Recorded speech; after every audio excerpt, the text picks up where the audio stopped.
नमस्ते आप सबको। वैसे तो इस टॉपिक पर षोडश संस्कार या जो 16 सैक्रामेंट्स है, ह्यूमन लाइफ की एक साइकिल जो है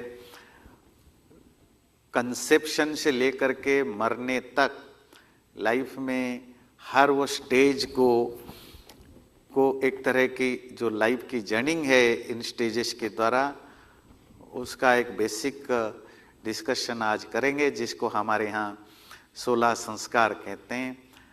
मतलब 16 लाइफ स्टेजेस हैं जिनको हमारे यहाँ सेलिब्रेट करने के लिए प्राचीन काल में लोग करते थे, आज भी बहुत लोग करते हैं। उसको हम 16 सैक्रामेंट या 16 संस्कार कहते हैं। संस्कार की तो बहुत सारे अर्थ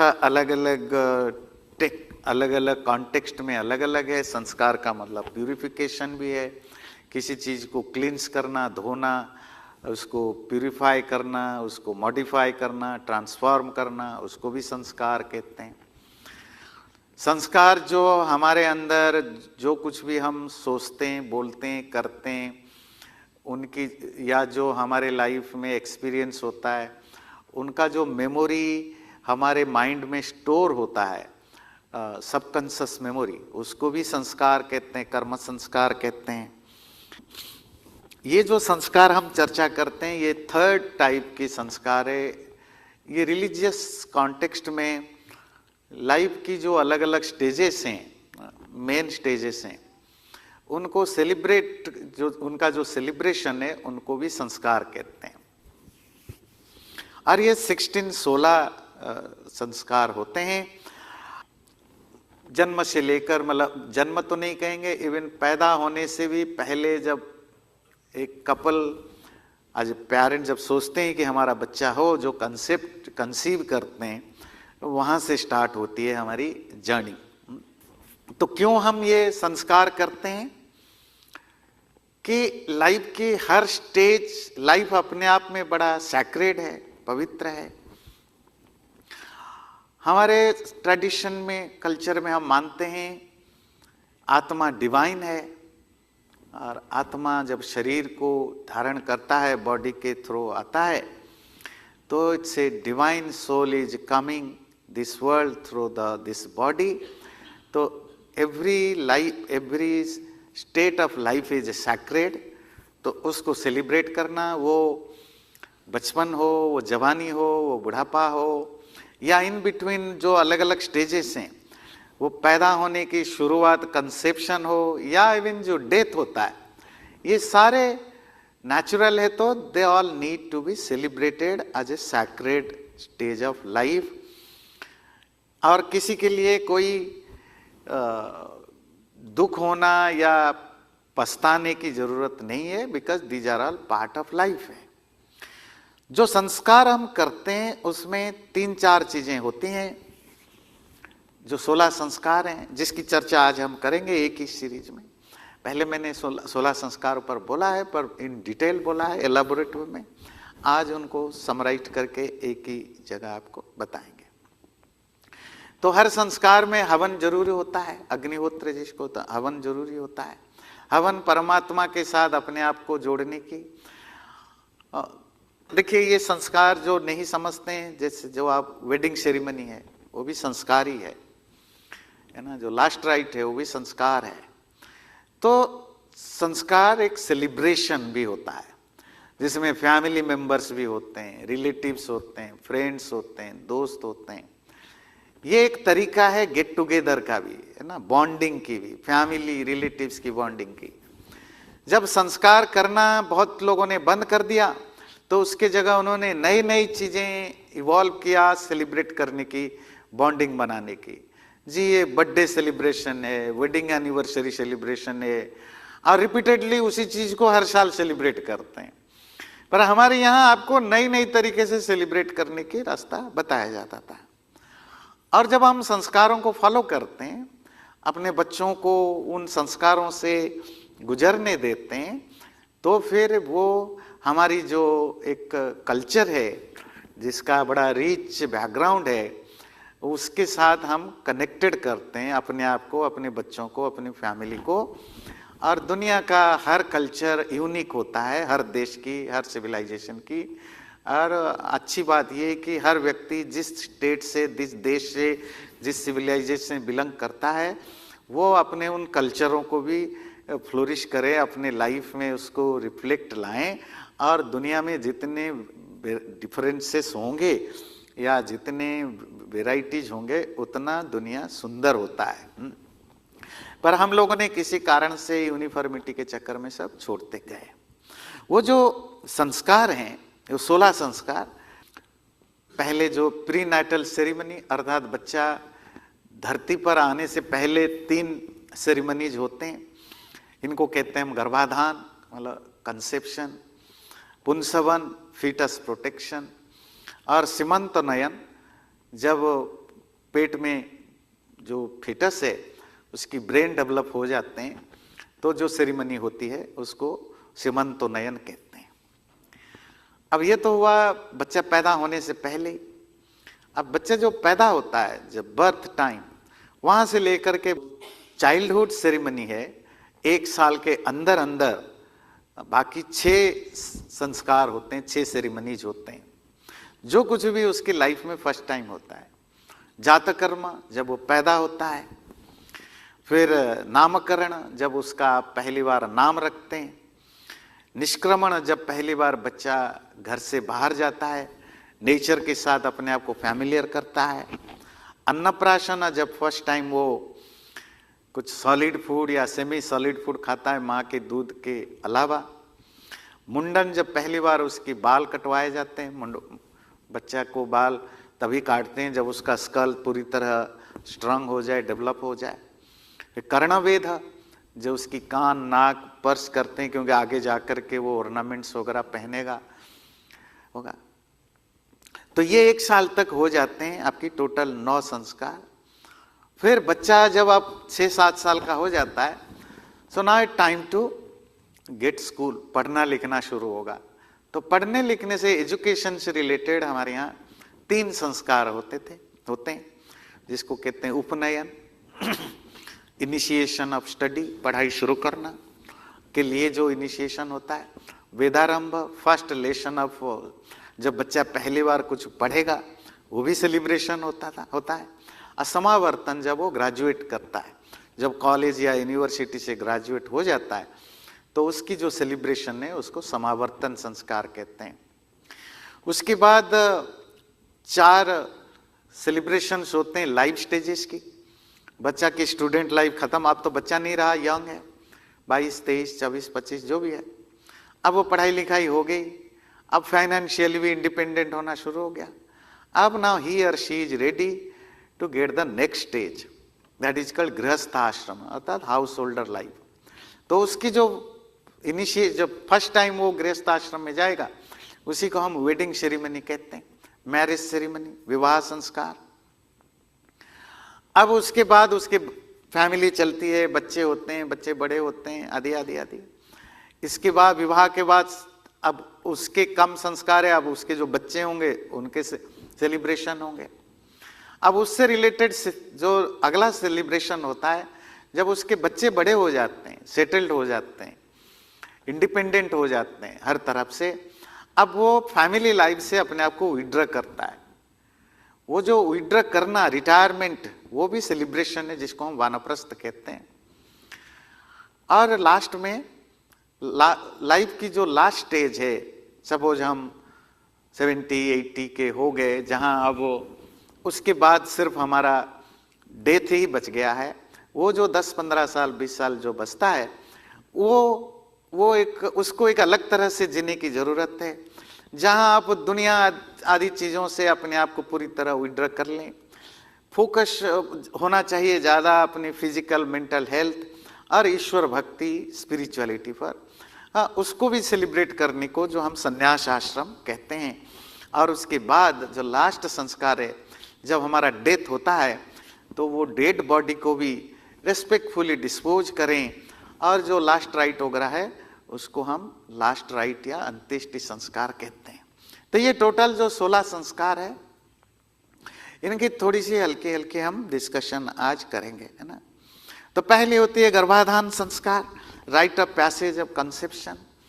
हमारे यहाँ हम मानते हैं कि मतलब हमारे फिलॉसफी, हमारे शास्त्र कहते हैं कि आत्मा डिवाइन है, इटर्नल है, शरीर बदलता रहता है कर्मों के हिसाब से।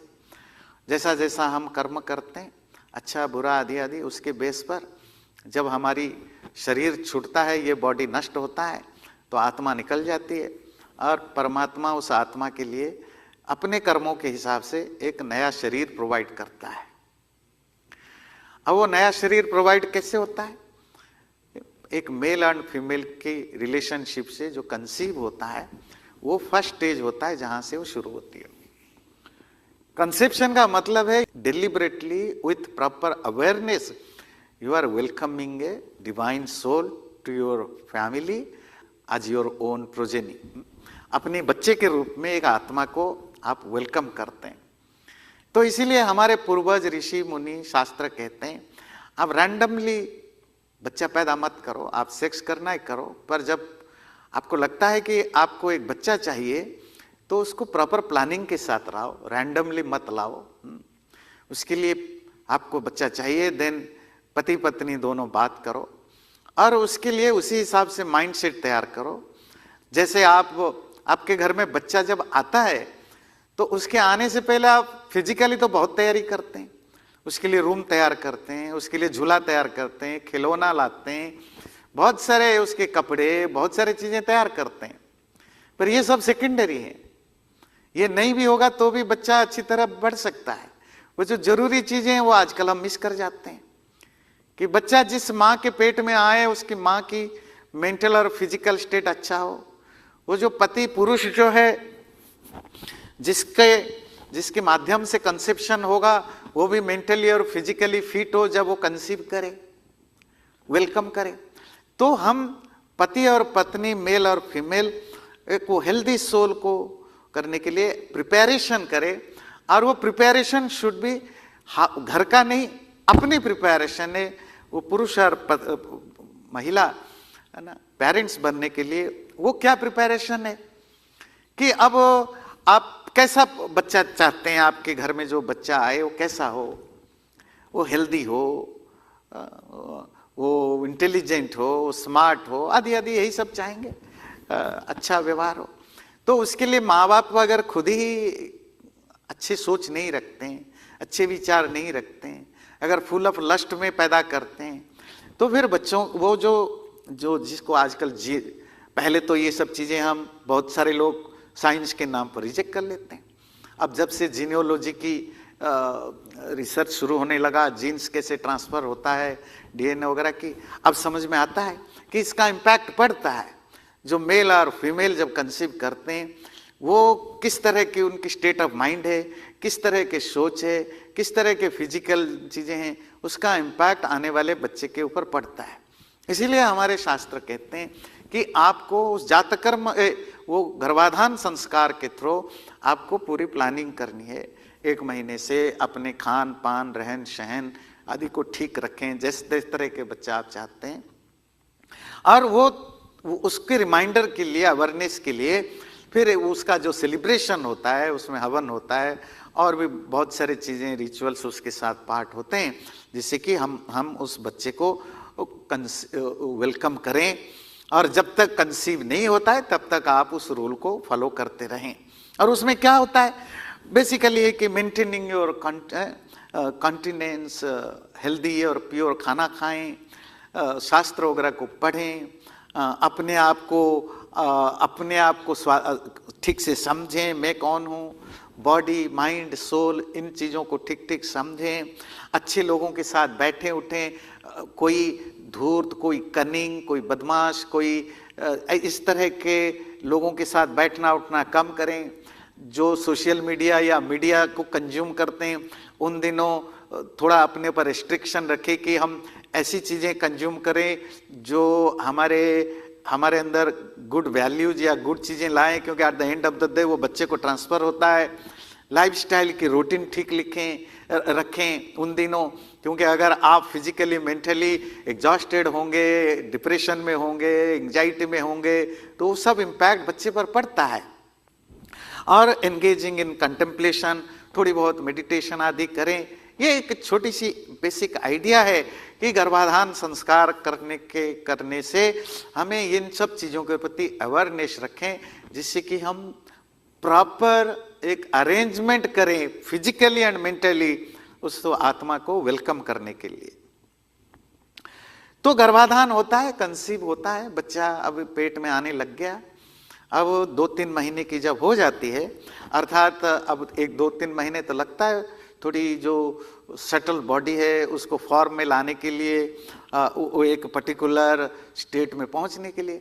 अब जब फिजिकल बॉडी धीरे धीरे ग्रो होने लगता है, विजिबिलिटी में आने लग जाता है, मोस्टली 3rd मंथ में जब फीटस जो है वो बॉडी वोम्ब में थोड़ी सी हल्की सी मूव करने लगता है, क्योंकि उसकी फिजिकल अपीयरेंस अब बनने लग गए हैं, तो उस समय और एक सेलिब्रेशन होता है जिसको कहते हैं पुंसवन। वो सेलिब्रेशन वही अगेन हवन, फैमिली रिलेटिव सब इकट्ठा होते हैं, एंजॉय करते हैं, पर और हवन ईश्वर भक्ति करते हैं। पर उसके पीछे जो मैसेज होता है कि अब जो लेडी है प्रेग्नेंट है वो अपना खान पान आदि ध्यान रखें, जो उसकी पति है वो अपनी पत्नी प्रेग्नेंट लेडी की केयर करें, उनको रेस्पेक्ट करें, उनका ध्यान रखें। और उस फिटस जो अभी डेवलपिंग स्टेज में है, so now we are celebrating that developing fetus. अब बच्चा वो जो फिटस है वो डेवलप होने लगा। अब 6-7वें महीने तक उसकी ब्रेन सेल्स डेवलप हो जाते हैं। अब सेलिब्रेशन है, celebration of the development of the brain cells. अब जब ब्रेन सेल्स आते हैं तो उसके हार्ट, ब्रेन, माइंड ये सब डेवलप हो जाते हैं। ऐसा हमारे आयुर्वेद में माना जाता, आयुर्वेद में कहा जाता है फीटस जब 7-8 महीने की हो जाती है तो प्रेग्नेंट लेडी के लिए एक शब्द यूज होता है, एडजेक्टिव, द्विहृदा। द्वि मतलब 2 और हृदय कहते हैं heart. Now she has 2 hearts, एक तो खुद की हार्ट है, दूसरा उसके पेट में जो पल रहा है उसके भी हार्ट है। अब पूरा 2-2 हार्ट, 2-2 ब्रेन साथ चल रहे हैं। अब आपको ज्यादा कॉन्शियस होना है। आप जो कुछ कंज्यूम कर रहे हो, आंखों से, नाक से, जितने भी आपकी सेंसेस से जो कुछ कंज्यूम कर रहे हो, वो सब सिर्फ खाना खाने से उस पर इम्पैक्ट नहीं पड़ता। आपकी हर वो चीज जो कंज्यूम कर रहे हो डायरेक्टली, पहले तो पैसिवली इम्पैक्ट पड़ता था, अब डायरेक्टली उसके ऊपर इम्पैक्ट पड़ता है। And also it is a celebration कि जो फिटस था अब वो ओवरऑल ग्रोथ हो गया है, और जब ब्रेन आ जाता है वो ऑलमोस्ट एक जिंदा तो पहले सा एक फुल फ्लेश्ड पर्सन के रूप में डेवलप हो जाता है। तो दैट इज कॉल्ड सीमंतोनयन। वो 4th, 6th, 8th मंथ अलग अलग टाइम पर होता है। सीमंतोनयन जिसको आजकल यहाँ यूएसए में भी लोग बेबी शावर के रूप में सेलिब्रेट करते हैं, और नॉर्थ इंडिया में गोद भराई के रूप में सेलिब्रेट करते हैं। तो इसी को हम सीमंतोनयन कहते हैं। तो उसमें जो रिचुअल होता है, क्योंकि आज मुझे सारा 16 संस्कार एक साथ बोलना है तो मैं डिटेल रिचुअल पर नहीं जाता हूँ। बड़े प्यारे से रिचुअल होते हैं कि और रिचुअल सारे, जो पति है वो पति अपनी पत्नी की बाल कंघी करती है, उनको सजा देता है, क्योंकि जस्ट टू मेक श्योर कि जो पत्नी है प्रेग्नेंट है वो 24/7 अच्छा फील करे, क्योंकि उसमें हार्मोन चेंज होते हैं, मूड चेंजेस होते हैं। तो इट्स सोले ड्यूटी ऑफ जो हस्बैंड है कि अपनी प्रेग्नेंट पत्नी की केयर करे, उसको फील कराए कि हाउ शी इज लव्ड, कितना आप उससे प्यार करते हैं, उसकी ज़रूरतों को फुलफिल करे। क्योंकि वो लेडी जितनी मेंटली खुश रहेगी, फिजिकली हेल्दी रहेगी, इंटेलेक्चुअली अवेयर रहेगी, तो बच्चा को भी वो सब कुछ अच्छा होगा।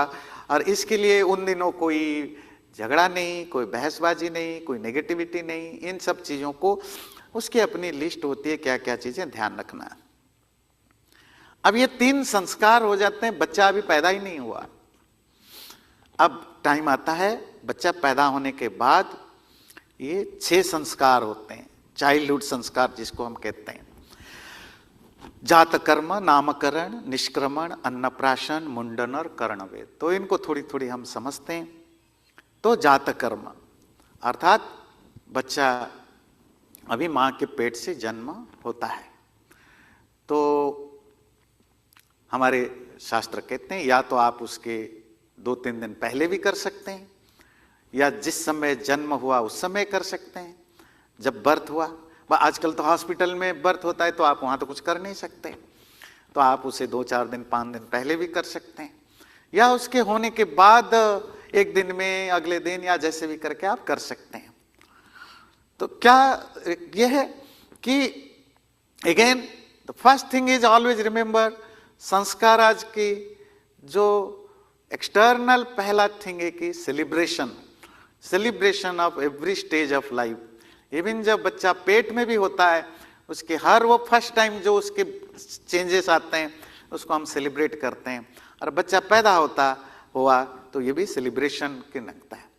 हम अगले साल बर्थडे तो सेलिब्रेट कर लेते हैं धूमधाम से, पर जब पैदा हुआ तब सेलिब्रेशन नहीं करते, चुपचाप बैठ जाते हैं ना। नहीं, और हमारी सेलिब्रेशन जो हिंदू वे ऑफ सेलिब्रेशन था वो पार्टी वाला टाइप का नहीं है, जिसमें ईश्वर को भी, ईश्वर इज ऑल्सो गेस्ट है, परमात्मा भी। आप जैसे फैमिली को, रिलेटिव्स को, फ्रेंड्स को इनवाइट करते हैं, तो उसमें परमात्मा को भी हम इनवाइट करते हैं। भाई परमात्मा कहाँ है? परमात्मा तो सब जगह है, मेरे अंदर है, आपके अंदर, सब जगह है।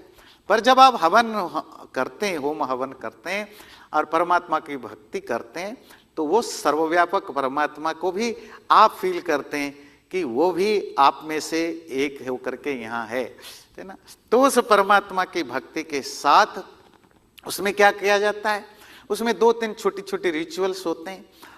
एक तो हवन तो होता ही है, तो बच्चे की जब वो अम्बिलिकल कर्ड काट दिया जाता है और सब हो जाता है, तो उसके कान में व्हिस्पर करके ओम बोला जाता है 3 बार। ओम गायत्री मंत्र बोलते हैं, और उसको हनी और घी के साथ मिला के, हनी घी या हनी दही मिला के उसकी जीभ में सोने की, मतलब गोल्डन या सिल्वर, इससे उसको चखाया जाता है। जैसे यहाँ अब देखिए कन्फ्यूजन क्या है, अब वो ये हनी चखाना हमें याद रह गया, तो वो यहाँ अमेरिका में हॉस्पिटल में मना करते हैं डॉक्टर कि हनी नहीं चखाना, पर आपके शास्त्र में कहीं नहीं लिखा है हनी चखाना, उसमें लिखा है हनी प्लस घी, honey plus butter, honey plus दही के करके। अब वो दही घी तो भूल गए, हम हनी पे अड़ गए, है ना। नहीं, क्योंकि हमारे शास्त्रकारों को पता था कि केवल हनी से, जो भी आजकल डॉक्टर कहते हैं शायद यही होगा, तो वो हनी को मिक्स करके चखाने के लिए प्रो करते थे कि घी और हनी को मिला के हल्की सी जीभ में चखा देना है, उसमें ओम लिखना होता है जीभ में हल्की सी, और वो बस उतना ही होती है। और यहां से आपकी जो एक्सटर्नल प्रिपरेशन तो आप करते ही करते हैं, बच्चे को क्या सिखाएंगे, क्या कैसे क्या करेगा, पर आपकी वो स्पिरिचुअल एजुकेशन भी स्टार्ट हो जाती है।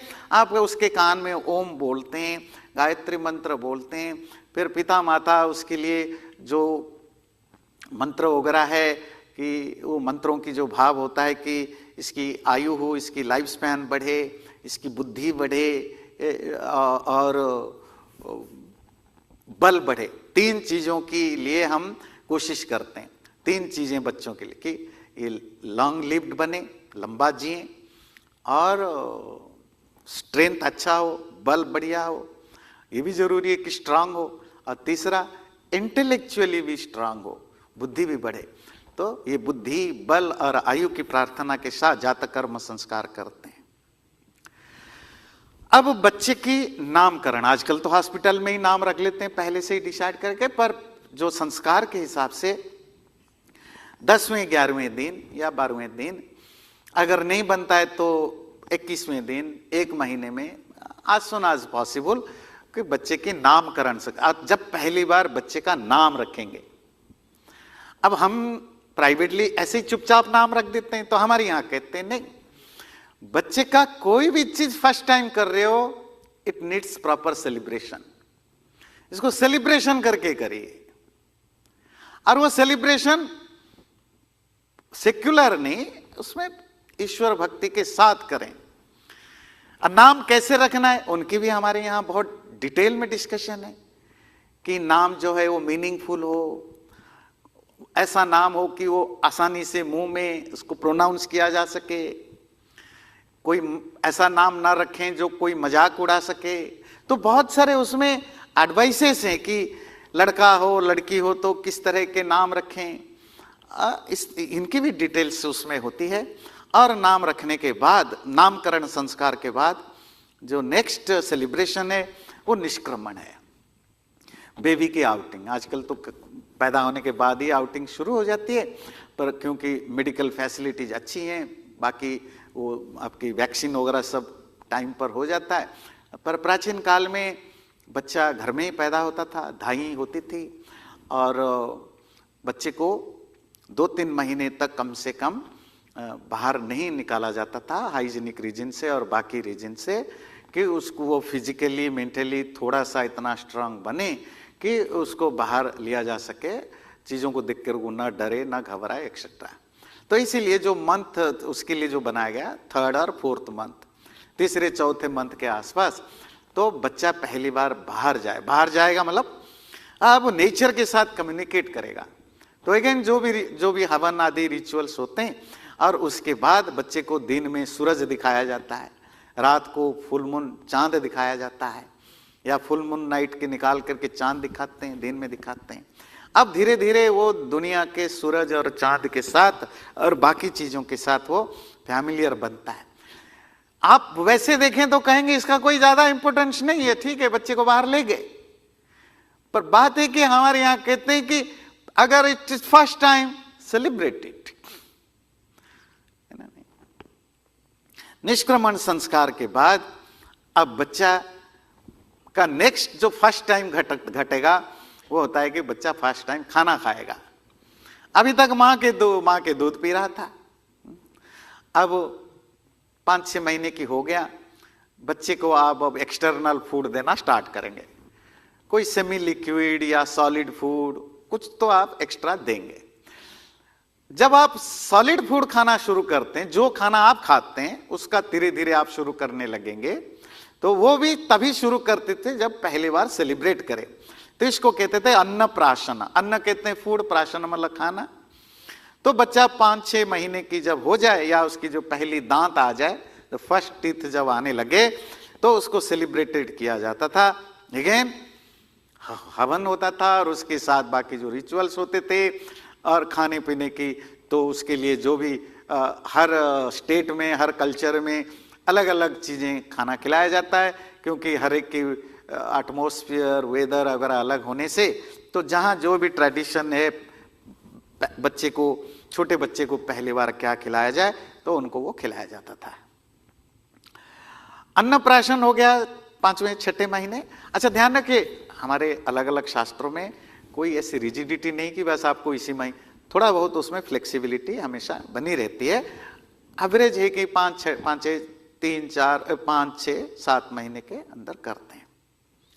अब आता है बच्चा बड़ा हुआ, जब 1 साल का हो जाता है, 1 साल या उससे ऊपर, तो उसके बाल मुंडवाया जाता है, उसको शेविंग किया जाता है पहली बार, पूरे बाल। जो मां के पेट से जब आता है तो भी थोड़े थोड़े बाल होते हैं, वही बाल अब बढ़ते जाते हैं। अब बाल बड़े हो गए हैं, अब टाइम है कि उसके जो सारे बाल जो प्रेगनेंसी के साथ मां के ओम से बनकर आया था, तो उसको एक बार सारा निकाल दें जिससे कि नए बाल आए। अब वैसे भी आप सलून में लेकर कटवा सकते हो, पर नहीं, उसको सेलिब्रेशन करना हवन के साथ, अगेन फैमिली, फ्रेंड्स, रिलेटिव्स सब। जैसे आजकल तो हम सिर्फ एक ही सेलिब्रेशन करते हैं, वो है शादी की, और तो कोई सेलिब्रेशन, वो शादी में भी शादी के अलावा बाकी सेलिब्रेशन सब कुछ करते हैं, है ना। हिंदुओं में आजकल ऐसी बीमारी है कि बाकी संस्कार तो कम हो गया है, वेडिंग में भी वेडिंग पर कंडीशन लग जाता है, पंडित जी आधे घंटे में निपटा देना, 1 घंटे, बाकी नाचेंगे, गाएंगे, खाएंगे, ड्रामा करेंगे, सब कुछ करेंगे, क्योंकि उसकी जो सैक्रेडनेस है हिंदू भूलते चले गए। जो हमारे लाइफ की स्टेज, और उसी के कारण हमारी जो फैमिली जो हिपोक्रेसी कितनी बढ़ती है, रिलेशनशिप में कितना खटास है, क्योंकि कोई रेस्पेक्ट नहीं रहा ना किसी इंस्टीट्यूशन की। हम सिर्फ नाच गाना खाना पीने के अलावा लाइफ में और कुछ समझ ही नहीं पाए। तो जैसे वेडिंग सेरेमनी आप सेरेमनी करते हो, ऐसे सारे लाइफ की फर्स्ट स्टेज को सेलिब्रेशन करने को कहा गया। तो बाल मुंडाया जाता, इसको कहीं चूड़ा कर्म कहते हैं, कहीं मुंडन कहते हैं, या कहीं केश कर्म कहते हैं, अलग अलग इसके संस्कृत में भी नाम होते हैं। फर्स्ट या थर्ड ईयर में क्यों करते हैं? क्योंकि जो डर्टी हेयर्स हैं उनको रिमूव किया जाए। अब तक क्या है, पहले क्यों नहीं किया? क्योंकि बच्चे के अंदर जो स्कल जो है बहुत सॉफ्ट था, अगर आप उसमें रेजर चलाएंगे तो स्किन कट सकता है, और बच्चे की जो सेंटर पॉइंट है स्कल का वो अभी तक पूरी तरह स्ट्रांग नहीं बना है, वो बहुत सॉफ्ट है। थोड़ी सी आपकी अगर केयरलेसनेस हुआ या नेग्लिजेंस हुई उसमें चोट लग सकता है, जो कि बहुत डेंजरियस है। इसलिए जब तक वो स्कल पूरी तरह भर ना जाए तब तक बाल मुंडवाने को नहीं रिकमेंड किया जाता था। अब जब 1 साल या 1 साल के बाद ऑलमोस्ट पूरी तरह ये स्ट्रांग होने लग जाता है, तो पूरा जो ऊपर का स्कल है वो पूरी स्ट्रांग बन जाता है। तो now it's a perfect time कि बच्चे के सर पर हम रेजर चला सकते हैं। तो रेजर पूरी तरह वो बाल मुंडवाया जाता है, उसके अपने रिचुअल्स होते हैं, अगेन वही हवन रिचुअल्स वगैरह होते हैं। और दूसरा कारण होता है कि एक बार पूरी आप कहेंगे छोटे छोटे काट दें, छोटे छोटे काट सकते हैं, पर ये जो माँ के पेट से जो बाल आया था वो एक बार अगर रिमूव नहीं होगा, क्योंकि वो गंदे सिचुएशन से आते हैं, तो उसमें आगे जा करके इचीनेस, रिंग वर्म या कोई स्किन इशू हो सकता है। इसलिए पूरी तरह बाल को मुंडवाया जाता था। अब मुंडवाने के बाद उसमें हल्दी लगाया जाता था। हल्दी पेस्ट आप समझते हैं, हल्दी जो होता है काफ़ी है ना, एंटी इन्फ्लेशन भी होता है, एंटीबायोटिक भी होती है, हल्दी लगाया जाता है और उसकी अपनी पूरी रिचुअल्स होते हैं। तब चूड़ा कर्म हो गया पहले साल, 1 से 3 साल के अंदर कभी भी कर सकते हैं। चलो 1 साल लेकर चलते हैं। उसके बाद एक रिचुअल होता है जिसको कहते हैं कर्णवेध, अर्थात कान और बहुत सारे जगह नाक भी जो पर्स करते हैं छिदवाया जाता है। ये आप 1st, 3rd, 4th, 5th, 7th, 9th year तक कभी भी कर सकते हैं। कुछ लोग जनेऊ संस्कार के साथ जो 8वें साल में भी करते हैं। तो ये आपके ऊपर मतलब लोगों के ऊपर छोड़ दिया गया, आप अलग अलग ईयर में कभी भी आप चाहें कर सकते हैं। इवन कोई मुंडन संस्कार के साथ ही करा देते हैं 1 साल में।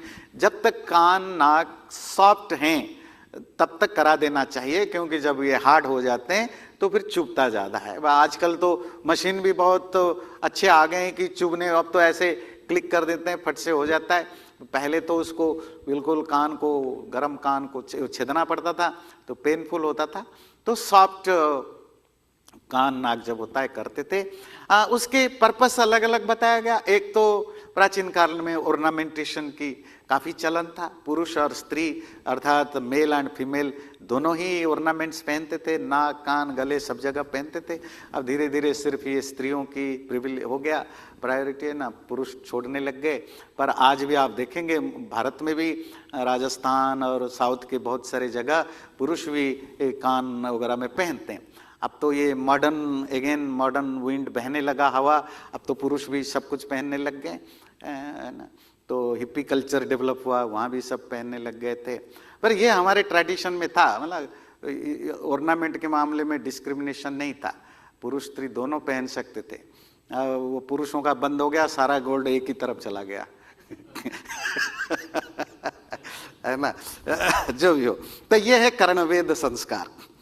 और अब बच्चा का नेक्स्ट जो स्टेप होता है, अब टाइम है एजुकेशन। अब बच्चे आपके भी आज के डेट में भी चिंता है, आज तो 2.5 साल से, आजकल 2.5 साल से हम स्कूल में डाल देते हैं, पर वो प्री स्कूलिंग होती है, जिसको आप प्री केजी, नर्सरी आदि कहते हैं। ये इनफॉर्मल एजुकेशन है।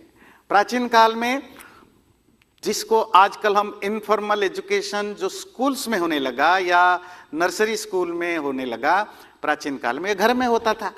तो 7-8 साल तक बच्चा घर में ही प्री स्कूलिंग करता था।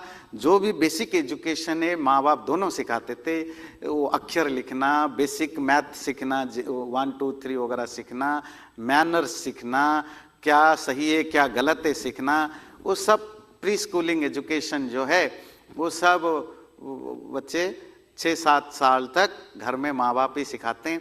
इनके बारे में बहुत डिटेल में सीखना है, प्री स्कूलिंग में क्या सिखाया जाना चाहिए, कैसे क्या होना चाहिए। आप स्वामी दयानंद जी के सत्यार्थ प्रकाश के 2nd चैप्टर जरूर पढ़िए, बहुत डिटेल में उसमें प्री स्कूलिंग की पूरी डिटेल्स हैं प्राचीन शास्त्रों के अनुसार। पर अभी हम बात कर रहे हैं फॉर्मल एजुकेशन की। तो फॉर्मल एजुकेशन से रिलेटेड 3 संस्कार होते थे, उपनयन, वेदारंभ और समावर्तन। और बड़े इंटरेस्टिंग चीज नोट रखिएगा, नोट करिएगा, हम बात कर रहे हैं 5000 साल 5000 ईयर्स पहले की, 10,000 साल पहले की, 8,000 साल पहले की, 3,000 साल पहले की एजुकेशनल संस्कार। मतलब दुनिया में कौन से और सिविलाइजेशन कल्चर में एजुकेशन का कोई इंस्टीट्यूशन ही हुआ करता था या एजुकेशन भी होता था, ये भी क्वेश्चन मार्क है। पर हमारे यहां सिर्फ एजुकेशनल इंस्टीट्यूशंस नहीं होते थे, एजुकेशन नहीं होता था, एजुकेशन से रिलेटेड हमारे यहां सेलिब्रेशंस भी होते थे। और सबसे पहले होता था उपनयन संस्कार। उपनयन जिसकी लिटरेरी मीनिंग है पास ले जाना, taking the child close to someone. Close to someone means वो टीचर या स्कूल या गुरुकुल, जिसको हम स्कूल कहते हैं, और प्राचीन काल में इसको गुरुकुल कहा जाता था। प्राचीन काल में 2 तरह की एजुकेशनल इंस्टीट्यूशंस होते थे, या तो गुरुकुल, मतलब जो आप आज की भाषा में कहें रेजिडेंशियल स्कूल। कोई उन दिनों कोई डेमोक्रेटिक गवर्नमेंट या वेलफेयर गवर्नमेंट तो होता नहीं था, राजा लोग होते थे, उनका कोई इंटरेस्ट नहीं होता था, वो तो सिर्फ महल बनाते थे, लड़ाई करते थे, अपनी लग्जरी करते थे। कोई पब्लिक वेलफेयर तो प्राचीन काल में कितने होता था, बहुत कम। तो गुरुकुल चलाते थे कौन? आचार्य लोग, जो टीचर हैं, वो खुद अपना खोलते थे और वो फ्री होता था, कोई भी बच्चा आकर पढ़ सकता है, वो सेल्फ डिपेंडेंट होता था। वो गुरुकुल अपने भिक्षा लोगों से, आज की भाषा में कहें डोनेशन या भीख लेकर के, और गुरुकुल नॉर्मली जो हैबिटेट है, ह्यूमन हैबिटेट, गांव शहर आदि से दूर जंगल में होता था। तो बच्चा जब बड़ा हो जाए 7-8 साल का होता था, या 8 साल से लेकर 16 साल तक उनकी एज फ्लेक्सिबिलिटी होती थी, तो आप ला करके गुरुकुल में उनका एडमिशन होता था। पर ये तो हुआ एक टाइप ऑफ एजुकेशन। दूसरी जो एजुकेशन सिस्टम था, क्योंकि गुरुकुल तो इतने तो होते नहीं थे सब जगह, और होते भी थे तो हर कोई वहाँ छोड़ नहीं सकता था, तो बहुत सारा, तो जिसको आजकल यहाँ अमेरिका में के होम स्कूलिंग, तो बहुत सारा होम स्कूलिंग होती थी। बहुत सारे राजा महाराजे लोग बच्चे गुरुकुल नहीं भेजते थे तो अपना होम स्कूलिंग करते थे। और इसका सबसे बड़ा एग्जाम्पल आप देखेंगे, अगर महाभारत देखते हैं तो जो पांडव कौरव के बच्चे हैं वो होम स्कूलिंग में पढ़े, उनको किसी गुरुकुल में नहीं भेजा, अभी तो द्रोणाचार्य को हायर किया एज ए होम ट्यूटर, तो वो घर में ही अपना, मतलब अपनी राजमहल की अपना ही एक स्कूल खोल दिया, रेजिडेंशियल स्कूल गुरुकुल, वहीं उनके राजाओं के बच्चे सब वहीं पढ़ने लगे। उसको आप कह सकते हैं होम स्कूलिंग या प्राइवेट स्कूलिंग। और उसमें वो किसी आचार्य को, टीचर को हायर करते थे। ऐसे टीचर को कहा जाता था उपाध्याय, मतलब उपाध्याय अगर इंग्लिश में ट्रांसलेशन करे तो होम ट्यूटर। और जो टीचर अपने गुरुकुल में पढ़ाते थे उनको कहा जाता था आचार्य, जो गुरुकुल में ही खुद पढ़ाते थे। तो इस तरह के चलता था। पर वो जो पढ़ने के लिए, वो आप होम स्कूलिंग करें या गुरुकुल में जाएं पढ़ें, उसके पहले आपका एक इनिशिएशन होता था बच्चे को। उस इनिशिएशन को उपनयन संस्कार कहते थे, जिसमें बच्चे को एक जनेऊ पहनाया जाता। एक जनेऊ जो होता था वो एक तरह की वो आइडेंटिफिकेटरी मार्क होता था। जैसे आजकल कोई बच्चा स्कूल जाता है ना, तो उसके यूनिफॉर्म ड्रेस होते हैं, उसके पास एक आइडेंटिटी कार्ड होता है, उसके स्कूल बैग होते हैं, तो प्राचीन काल में सिर्फ एक ही आइडेंटिटी कार्ड होती थी, वो था जनेऊ। जनेऊ जिसको उपवीत या यज्ञोपवीत कहते हैं। और वो यज्ञोपवीत इसी जनेऊ संस्कार, इनिशिएशन संस्कार में होता था। और उसके बाद वो गुरुकुल में उसका एडमिशन होता था। जनेऊ घर में भी करते थे, बाहर भी करते थे। और एक इंटरेस्टिंग चीज जो आपको जानना है, मतलब एजुकेशन की इंपॉर्टेंस एंशिएंट इंडिया में आप 2000, 3000, 5000, 10,000, जब भी जितने भी पुराना आप हिस्ट्री में जाएं, कितना इंपॉर्टेंस आप समझेंगे। जितने भी 16 संस्कार, 16 सैक्रामेंट्स हैं, उसमें जो सबसे एलाबोरेट सेलिब्रेशन है वो जनेऊ संस्कार होता था। सेकेंड में विवाह संस्कार। आजकल वेडिंग संस्कार ही रह गया, जैसे मैंने अभी बताया। अब जनेऊ संस्कार तो होता है, बहुत लोग करते हैं। बहुत लोग जब कहते हैं करोड़ों में करते हैं, भारत में करते हैं, हाँ। पर ठीक है, वो क्योंकि सिस्टम चेंज हो गया। तो वो जो जनेऊ संस्कार है, जो जनेऊ पहना जाता है, उसमें 3 धागे होते थे। अब वो 3 धागे उनको 3 रिमाइंडर के रूप में होते थे कि आप जब एजुकेशन पढ़ोगे, लिखोगे, यू नीड टू रिमेंबर कि तुम्हारे जिंदगी में 3 ऋण हैं। ऋण मतलब 3 डेब्ट्स हैं, कि ये आपकी रिमाइंडर है। पहला है ऋषि ऋण। पहले हम शुरू करते हैं पितृ ऋण, जो भी इसमें जो आप सेकंड में देखते हैं, अपने पेरेंट्स का जो तुम्हारे लाइफ में कंट्रीब्यूशन है, you need to remember it, ये डेब्ट, और उनको चुकाने के लिए कोशिश करना। सेकंड में लेंगे थर्ड वाला डिवाइन डेब्ट, परमात्मा से लेकर नेचर की हर वो एलिमेंट जिनका तुम्हारे जन्म से लेकर बढ़ने तक जो कंट्रीब्यूशन है, you need to remember it. और थर्ड जो बड़ी इंटरेस्टिंग है, ये दुनिया में और कहीं आज भी नहीं है, ना कभी था, ना आज भी नहीं है। वो क्या है? डेब्ट ऑफ नॉलेज गिवर्स। और वो नॉलेज गिवर में सिर्फ टीचर नहीं, इसको ऋषि ऋण कहा। All type of sources of knowledge. वो तुम्हारा फर्स्ट कांटेक्ट जो टीचर हैं या जो बुक्स आप पढ़ रहे हो, वो तो है ही। उस बुक को जिसने लिखा, वो जहां से सीखा, ये ज्ञान जब से शुरू हुआ, जहां से भी शुरू हुआ, उन सबके प्रति you need to be grateful. वो आपको याद रखना है ज्ञान के सोर्सेस के प्रति। ये शायद दुनिया में किसी सिविलाइजेशन में पहला ये होगा जहां नॉलेज और एजुकेशन को इतना इंपॉर्टेंस था कि आपके पूरी मरते दम तक आपको 3 चीजों के प्रति ग्रेटफुल होना है। एक तुम्हारे पेरेंट्स, दूसरा गॉड से लेकर के सारा नेचर, तीसरा है sources of knowledge. Again I am repeating, it's not only teacher, sources of knowledge. जहां से भी नॉलेज, आज से 10,000 साल पहले भी ज्ञान जो आया, जो तुम्हारे तक पहुंचा, वो सब। और उनकी जनेऊ की क्या, उसकी जो कितनी लंबी होनी चाहिए, क्यों होनी चाहिए, आदि आदि उसकी बड़ी डिटेल्स हैं, वो कभी और डिस्कशन करेंगे, टाइम कम है। बच्चा जनेऊ संस्कार हो गया। जनेऊ संस्कार मतलब इनिशिएशन हो गया। इनिशिएशन के बाद पढ़ाई शुरू होगी। So now the first lesson.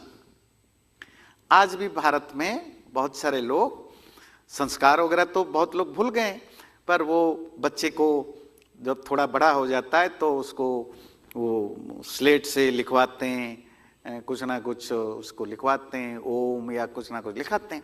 प्राचीन काल में उसको विद्यारंभ या वेदारंभ संस्कार कहा जाता था, जहां बच्चा पहली बार कुछ सीखता था। तो पहली एजुकेशन क्या होती थी? ओम और गायत्री मंत्र और उनका अर्थ, मीनिंग। ये फर्स्ट एजुकेशन, फर्स्ट लेसन के रूप में बच्चे को सिखाया जाता है। ओम, ओम क्या है? वैसे परमात्मा का नाम है, इट्स नेम ऑफ गॉड। और ओम का क्या मीनिंग है? और गायत्री मंत्र पहला लेसन होता था, इसलिए गायत्री मंत्र का दूसरा नाम है गुरु मंत्र। Because this is the first lesson. गुरु अब उनको सिखाता था, ये मंत्र याद करो और उसका मीनिंग। और उसके बाद बाकी एजुकेशन स्टार्ट होती थी। ये अगेन ये भी बड़ा एलाबोरेट रिचुअल होते थे उसमें। अब बच्चा पढ़ाई में गया, गुरुकुल में पढ़े, होम स्कूलिंग में पढ़े। अगर आज की डेट में देखें, आज के हिसाब से, चलो स्कूल, कॉलेज, यूनिवर्सिटी में पढ़ाई किया, अब पढ़ाई पूरी हो गई। अब क्या होता है? तो ग्रेजुएट होगा। तो ग्रेजुएशन की भी सेलिब्रेट किया जाता था, उसको हम कहते थे समावर्तन संस्कार। ग्रेजुएशन सेरेमनी यहाँ होता है। वेस्टर्न कल्चर में खूब धूमधाम से ग्रेजुएशन सेलिब्रेशन करते हैं, पर वेस्टर्न वे में। और हम भी, क्योंकि हमें पता नहीं है, हम हिंदू इंडियन लोग, हम भी उन्हीं के स्टाइल में ग्रेजुएशन सेलिब्रेशन करते हैं। पर आपकी अपनी कल्चरल सिविलाइजेशनल एक सेलिब्रेशन है जिसको हम समावर्तन संस्कार कहते हैं। समावर्तन का अर्थ होता है बच्चा जो पढ़ाई करने गया था अब वो वापस आया, रिटर्न होगा, घर वापस आएगा पढ़ाई लिखाई पूरी करके। लेकिन वो भी एक बड़ा खूबसूरत सेलिब्रेशन होता था, उसमें हवन वगैरह होता था, फिर काफ़ी सारे उपदेश एडवाइसेस होता था कि आप तुम्हारी पढ़ाई पूरी हुई, इसके बाद जब तुम घर जाओगे अब अपना तुम्हारे शादी ब्याह होगा, नॉर्मल लाइफ जियोगे, तो क्या क्या चीज़ें तुम्हें ध्यान रखना है इस सेकेंड स्टेज ऑफ लाइफ में। और उसमें एक स्नान, वो जो रिचुअल्स होते हैं उसमें एक रिचुअल है कि उस जो ग्रेजुएट है, जो कॉलेज यूनिवर्सिटी से ग्रेजुएट हुआ, उसको अवभृत स्नान कहते हैं, उसको नहाया जाता है। अलग अलग नदियों की पानी मिला के, अलग अलग रिवर्स की पानी मिला के उनको नहाया जाता है। और इसका मीनिंग है, जब वो ग्रेजुएट को हिंदी में क्या बोलते हैं, स्नातक। स्नातक की लिटरेरी मीनिंग है जिसने स्नान कर लिया, जिसने किसमें स्नान किया, स्नान मतलब आप टेकिंग ए शावर, जिसने नहाया। शावर वाला शावर नहीं, टेकिंग ए बाथ मतलब पानी में डुबकी लगा के नहाया। वो कौन सा पानी है जिसमें तो हमारे बच्चों ने नहाया, ज्ञान रूपक समुद्र में, द ओशियन ऑफ नॉलेज में मेरे बच्चे ने डुबकी लगाया। अब वो नहाया हुआ अर्थात ज्ञान रूपक पानी से नहा चुका है, इसलिए उसको स्नातक कहा जाता था, बात है नॉलेज। अब जी ग्रेजुएट हो गया, अब क्या करेगा, अब नॉर्मल लाइफ में आएगा, पैसा कमाएगा, घर गृहस्थी बसाएगा, अब विवाह शादी करेगा, है ना, नॉर्मल सेकेंड स्टेज में। यहां से शुरू होता है और 3 स्टेजेस, आपकी house holder life, retired life, तो आता है विवाह संस्कार, वेडिंग सेरेमनी। वेडिंग सेरेमनी क्या है, जहां बच्चा, अब बच्चा तो क्या, अब तो बड़ा हो गया है, अब वो इस सेरेमनी के थ्रू हाउस होल्डर लाइफ को जाता है, गृहस्थ आश्रम को। वो गृहस्थ जहां आप अपने जीवन के हर इच्छाओं को पूरी कर सकते हो।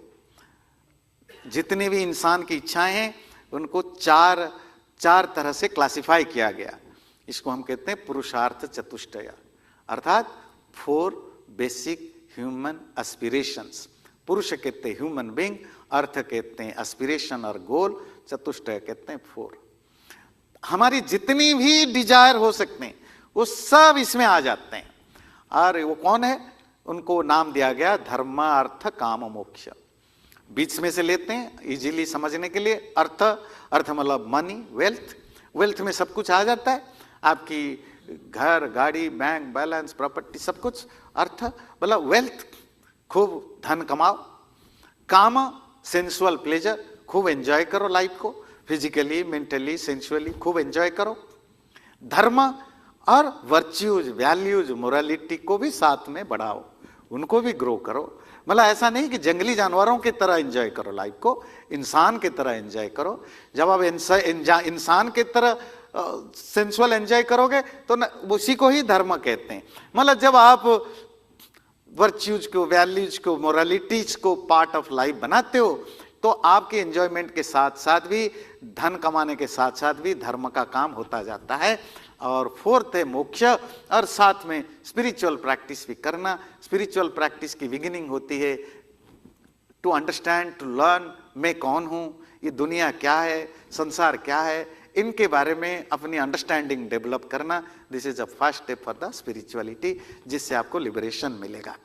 और ये कहाँ से होती है, ये जो गृहस्थ आश्रम, जो house holder life, married life, wedding ceremony के द्वारा आप जाते हैं। और ये वेडिंग सेरेमनी, मैरिज एक इंस्टीट्यूशन है, इसका बेसिक इंपॉर्टेंस क्या है, क्योंकि जिसको हम सोसाइटी कहते हैं, ये सोसाइटी की फर्स्ट स्टेप होता है। ये एक इंस्टीट्यूशन है, मैरिज इंस्टीट्यूशन, जो सोसाइटी, जो मैरिज नहीं करते हैं वो इनडायरेक्टली सोसाइटी के लिए कंट्रीब्यूशन उनका 0 हो जाता है। क्योंकि सोसाइटी किससे बनता है? इंसानों से। जब आप शादी करते ही नहीं है तो एक से दो बनेंगे नहीं, तो ग्रुप कहां से बनेगा? तुम इसलिए शादी नहीं करते हो कि तुम्हारा किसी से बनेगा नहीं। तुम अगर किसी एक व्यक्ति के साथ बन नहीं सकते हो तो 50 लोगों के साथ कैसे तुम्हारी बनेगी?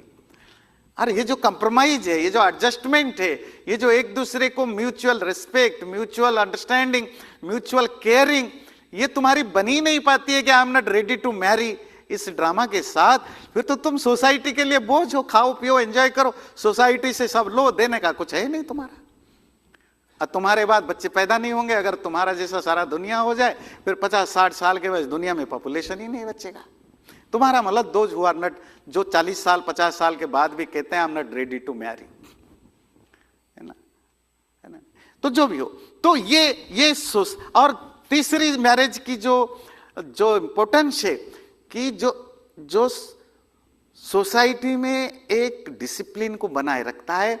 अगर मैरिज इंस्टीट्यूशन नहीं होता तो फिर लोग जंगली जानवरों की तरह, कोई किसी के साथ भी सेक्स करता, कोई किसी के साथ भी भाग जाता, कोई किसी के साथ बच्चा पैदा करके छोड़ देता, बच्चे अनाथ होकर घूम रहे होते। तो एक सोशल जो डिसिप्लिन है वो उस मैरिज सेरेमनी के द्वारा ही डेवलप होता है। मैरिज जो है वो सेंसुअल कंट्रोल के लिए होता है। मोरालिटी को प्रैक्टिस करने वाले, सेंसेस को कंट्रोल रखने वाले ही मैरिज सेरेमनी में के थ्रू जाते हैं। और ये हमारे social ethics, social values, social ethos को बढ़ाने के लिए पहला स्टेप होती है। चलिए, आपने मैरिज किया, अब आप we become a social person. अब आप संसार में आगे बढ़े, अपना कमाया, एंजॉय किया, सब कुछ आपका चल रहा है, आपके भी बच्चे होने लगे। अब टाइम आ गया कि आप 50-60 के हो गए या 65 के हुए, जब भी आपके बच्चे अब इंडिपेंडेंट है, वो खुद मैरिड हो गए। अब मैरिड नहीं भी हुआ, आजकल तो बच्चे मैरिज शादी ही नहीं कर रहे हैं, तो अब आप क्या कर सकते हो? अब थोड़ी कि 90 साल तक वेट करते रहे, आपको तो अपनी लाइफ जीना है। अब अगर शादी कर लिए तो अच्छा, नहीं करे तो कोई नहीं। अगर फाइनेंशियली इंडिपेंडेंट हो गए, मतलब अगर पेरेंट्स के ऊपर अब उनकी पेरेंट्स का कोई जिम्मेदारी नहीं है, रेस्पॉन्सिबिलिटी नहीं। रेस्पॉन्सिबिलिटी होती है कहां तक कि आपके बच्चे इंडिपेंडेंट हो जाए फाइनेंशियली और मैरिड हो, मैरिज कर ले, तो आपका काम खत्म, आगे की लाइफ उनकी। अब मैरिज नहीं करते हैं तो भी आपकी कोई इशू नहीं है, इट्स अप टू देम, करें ना करें। पर पॉइंट है कि जब आपको लगे कि आपके बच्चे इंडिपेंडेंट हो गए हैं, आपकी कोई अब रिस्पॉन्सिबिलिटी नहीं रही, अब वो अलग बात है, आप जबरदस्ती रिस्पॉन्सिबिलिटी ढूंढते रहोगे। लोग तो 90 साल के एज में भी बच्चा पालते रहते हैं, मतलब पोते पोती, ग्रांड क्या, ग्रेट ग्रैंड चिल्ड्रन को भी पालते रहते हैं। अब ये अलग चीज है, आप जबरदस्ती रिस्पॉन्सिबिलिटी लेते रहते हो, पर आपका रियल रिस्पॉन्सिबिलिटी फिनिश हो जाती है जब आपके बच्चे बड़े हो जाते हैं, इंडिपेंडेंट हो जाते हैं। उसके बाद आपकी इच्छा जैसा हो। प्राचीन काल में सिस्टम थी कि आप बच्चे आपके बड़े हो गए, इंडिपेंडेंट हो गए, आप फैमिली रिस्पॉन्सिबिलिटी से अपने आप को विड्रॉ कर लो। घर, उसी घर में रहना है रहो, दूसरे घर में रहना है रहो, घर द्वार छोड़ के और कहीं जाना है जाओ, पर आपको आपके नेक्स्ट जनरेशन की रिलेशन लाइफ में आपकी जीरो इंटरफेरेंस है। वो घर में आग लग जाए, आपका कोई मतलब नहीं होना चाहिए। हमारे सास बहू की लड़ाइयां देखिए भारत में कितना फेमस है। क्यों? सास कहती है 90 साल तक चाबी मेरे कमर में रहेगी, बहू कहती है मैं 40 की हो गई, मैं फिर कम मालिक बनूंगी। बेटे बाप की लड़ाई चलती है, बाप 80 का हो गया, अब भी 60 साल के बच्चे को ज्ञान देता है कि बेटे तुम्हें क्या करना है करना है। वो कहता है अगर आप अभी भी ज्ञान दोगे तो फिर मैं कब अपना ज्ञान बांटूंगा। इसके कारण प्यारे जनरेशन के बीच में जो लड़ाइयां चल, ऐसा नहीं कि भारत में, अमेरिका में भी होता है, पर हम लोग कुछ ज्यादा ही चिपके हुए रहते हैं। सारा स्पिरिचुअलिटी हिंदू धर्म में और सबसे ज्यादा अटैचमेंट हिंदू लोगों में होती है। कितने देखिए ना, आयरनी है, जो भी हो। पर हमारे ट्रेडिशन और हमारे शास्त्र कहते हैं उसके बाद आप विड्रॉ कर लो। रिटायरमेंट, आजकल रिटायरमेंट की हम मीनिंग निकालते हैं कि जॉब से रिटायरमेंट लेना, पर हमारी जो हिंदू कल्चर कहता है जॉब से रिटायरमेंट लो ना लो, वो वानप्रस्थ में काउंट नहीं होता। वानप्रस्थ आश्रम का सिंपल मतलब है फैमिली रेस्पॉन्सिबिलिटी से विड्रॉ करो, भाई अभी भी मैं जवान हूं, मतलब जवान नहीं हो तो फिजिकली ठीक ठाक हूं, मेंटली ठीक ठाक हूं, तो क्या करो, आप अपना टाइम इन्वेस्ट करो सोचिए, जितना आप इन्वेस्ट करते थे अपने घर के ऊपर, और सारा आप सोसाइटी के लिए करो, कम्युनिटी के लिए करो, दुनिया के लिए करो, वहां करो, अपनी फिजिकल मेंटल हेल्थ के लिए करो, और धीरे धीरे अपने आप को स्पिरिचुअल लाइन पर थोड़ा ज्यादा डेवलप करने लगो, तो आपकी काम वही रहेगा, बस एक एटीट्यूड बदल जाएगा, प्लेस बदल जाएगा। इसको कहते हैं वानप्रस्थ आश्रम, जिसमें आपको क्या करना है कि आप अपने आप को ग्रेजुअली विड्रॉ करना है फैमिली मैटर से, और आपको अपनी सोसाइटी के प्रति ड्यूटीज को बढ़ाना है, और अपने आप को प्रिपेयर करना है नेक्स्ट स्टेज के लिए। नेक्स्ट स्टेज क्या, अभी तो आप 50-60 के हो गए, आपकी सिम्टम आने लग गए कि आपकी बॉडी धीरे धीरे कमजोर होने लगा है, 70, 80, 90 के बाद तो बहुत कमजोर होगा। ईश्वर कृपा करें कि भाई लोग जब तक जिए जब तक फिजिकली मेंटली फिट रहें, पर सबके साथ तो ऐसा नहीं होता है। तो you have to prepare yourself physically, mentally, intellectually for the next step. उसमें क्या है कि आप धीरे धीरे दुनिया से अपने आप को विड्रॉ करो, नहीं तो लोग आपको, बच्चे ही आपको पूछना बंद कर देते हैं, तब आपको बुरा लगेगा कि बच्चे डिसीजन मेकिंग में मुझे पूछते नहीं है, बच्चों ने कहीं जाने का डिसाइड कर लिया मुझे पूछा नहीं, ये बुरा लगता रहेगा जिंदगी भर। इससे अच्छा है कि आप अपने आप को विड्रॉ कर लो, आपको जानना ही नहीं है कि क्या हो रहा है नहीं हो रहा है, आप दूसरी लाइफ जियो और अपने स्पिरिचुअल लेसन को बढ़ाओ। ये एक प्रिपेरेटरी स्टेज होता है आपकी नेक्स्ट लाइफ की, और जो लाइफ की जो लास्ट स्टेज होती है जिसको हम कहते हैं फाइनल स्टेज ऑफ लाइफ, उसमें जाने के लिए जो संस्कार होता है इसको संन्यास संस्कार कहते हैं। वो संन्यास आश्रम क्या होता है जिसके लिए सेलिब्रेट किया जाता है, उसमें होता है स्टेज ऑफ कंप्लीट रिनुंसिएशन। फिजिकली नहीं, फिजिकली मिनिमम हो पर मेंटली 100% मैक्सिमम हो। क्या कि सब कुछ त्याग दिया मेंटली, किसी चीज के साथ ओनरशिप अब रही नहीं है, मटेरियल थिंग्स के प्रति अब मेंटली कोई अटैचमेंट नहीं है। हाँ, जिंदा रहने के लिए जितनी जरूरत है, खाना खाना है जिंदा रहने के लिए, पैसा चाहिए जिंदा रहने के लिए, पैसा चाहिए बीमारी ठीक करने के लिए, आदि आदि आदि, पर अब मेंटली किसी चीज के साथ कोई अटैचमेंट नहीं हो। Breaks of all attachment with the world, कोई रिलेशनशिप, कोई पार्टी, कोई रिश्तेदार, कोई मेंटली अब कोई मतलब नहीं रखता।